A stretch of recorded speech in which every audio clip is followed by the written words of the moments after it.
Hello, traders. FX Pip Collector here. Today is Wednesday, August 20th, and this is my analysis for the pound US dollar, and we are on the daily time frame to start with.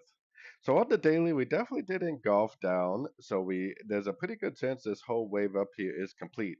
That means that there's really only two options. Option number one is it's going to make a pullback someplace between 38 and 78% of this whole move up, something like this, and then continue the higher time frame uptrend, which would have us looking for sorts on sort of time frames. Option number two is this is going to turn into some sort of a complex like ABCDE, some sort of a triangle or WXY or something like that.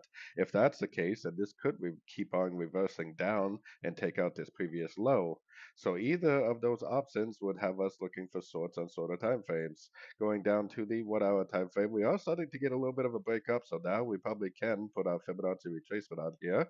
I would start off by just fibbing out this wave right here. But if it goes up above that high, then I would put my fib from here to here. But I would definitely be waiting for some sort of a recognizable pullback, some sort of a three-way pullback to a Fibonacci level and a nice engulfing move down, kind of like what happened yesterday afternoon, for my next sorting opportunity, potentially for the continuation of either a correction or an impulsive move to the downside on the daily time frame. So anyways, don't forget to check out my website linked over here in the corner. And as always, thank you for watching and happy trading.